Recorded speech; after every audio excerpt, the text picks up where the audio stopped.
আসসালামু আলাইকুম রহমতুল্লাহ। প্রিয় দর্শক, কেমন আছেন?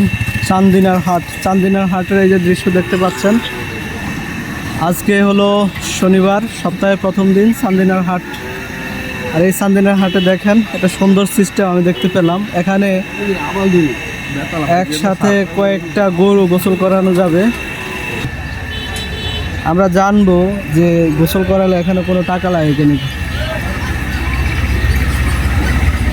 ভাই, এখানে গোসল করালে টাকা লাগে? টাকা লাগে না? তো দর্শক, জিনিসটা আমার কাছে খুবই ভালো লাগলো যে এখানে গোসল করাইলে কোনো টাকা লাগে না।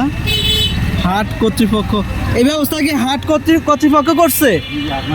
হাট মালিক না, হাটের যিনি মালিক তিনি এই ব্যবস্থা করে দিছেন, যেন এখানে যে সকল গরু ময়লা হয়ে যায় বা গরম, এখন যেহেতু গরমকাল, তীব্র গরমের মধ্যে গরুর অবস্থা খুবই খারাপ হয়ে যায়, যার কারণে এই সুন্দর একটা উদ্যোগ হাটের মালিকের।